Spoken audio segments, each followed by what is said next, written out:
Bye Lucky. Bye Jimba. Bye. Dear passengers, this train terminates at Kunming Airport. Please take all your belongings and get off the train in time. Thank you for your cooperation. I live inside my own world of make-believe. Kids screaming in the cradles, profane. Mình tháo tôi tàu rồi gì? So bye Kunming. Through ice covered in ink and bleach. Cross out the ones who heard my cries and watched me weep. I love that fire spreading all around. Từ Bangkok rồi, cũng Mari tại rồi, cũng Mari, Bangkok thì cũng Mari tại rồi. Rồi ahingi pung barong cái flight tang pai tu ne rồi.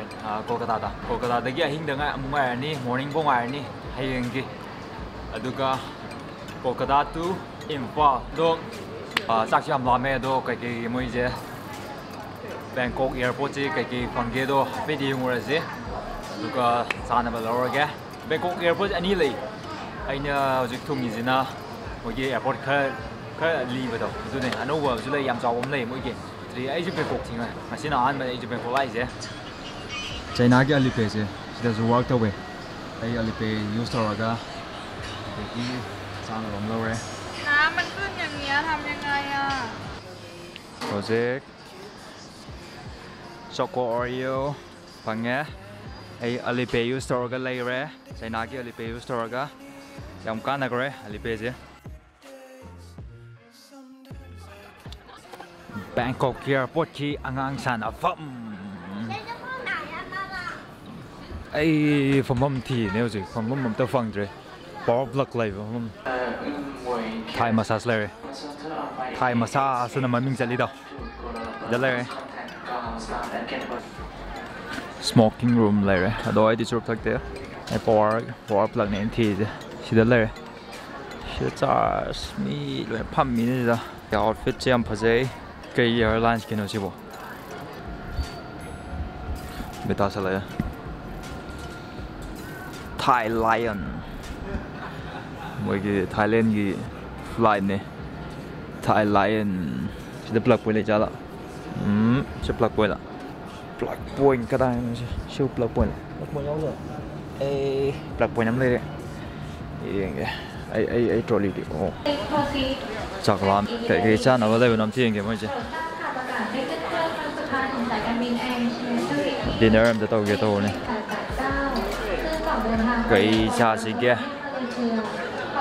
sushi này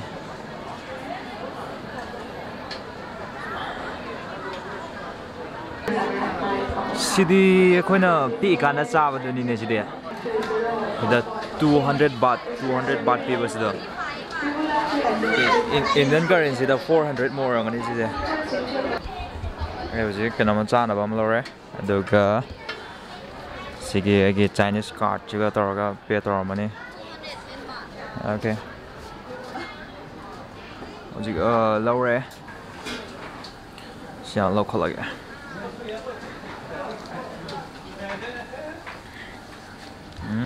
Thank you, bye bye.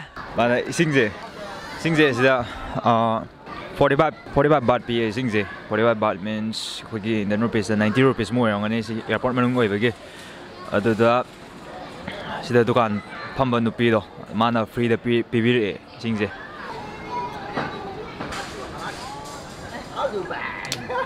puk tha la nga si ke de ai gi flight che hojik pung ke ta ge oh 9:13 ado ai flight 11:30 degi boarding tàu ni kai no thari ji bo ai me chi kam udram ni blur noi chale zoom tàu ai nge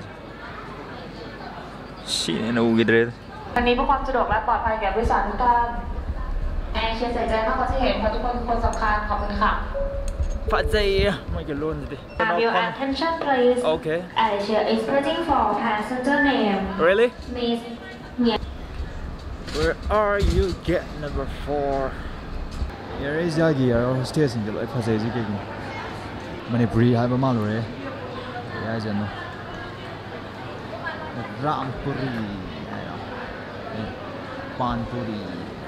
The remaining passenger please board at gate number 24. Gate number 24 immediately. Thank you. โปรดทราบค่ะนี่คือประกาศเรียกขึ้นเครื่องครั้งสุดท้ายของสายการบินนอร์สโกเที่ยวบินที่ XW 306 XW 306ซึ่งจอด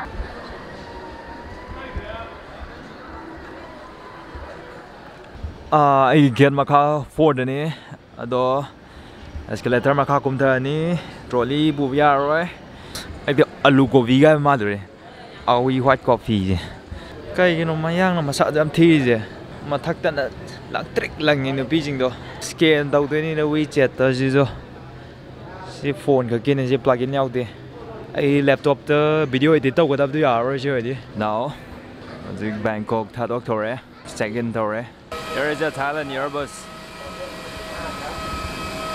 ของท่าน Your life vest is under your seat.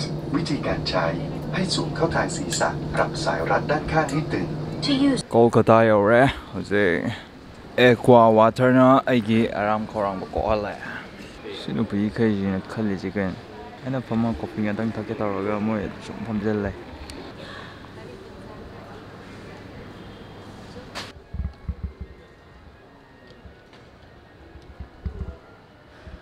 Really, nigga? Right now, 2 o'clock in the morning.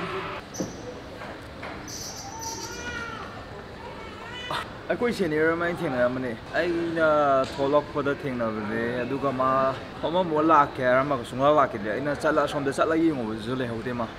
But I took a son home good.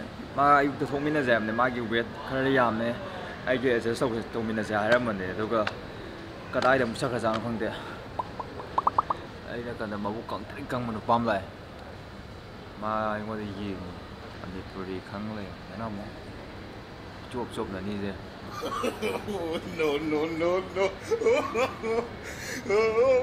Good morning. No, I was it. Pung dog my tare, I was I boom up on your flight in a pung tareta okay. Second dog wagi, boarding bus over second dog wagi, hang any, get hang any. Battery, phone batteries, look. Advertising katangare. So, toze. Don't see 20B. Okay. 6523 Imphal B23. Let's go. And this is the final flight. China River ni. Ware. Chim yo ni.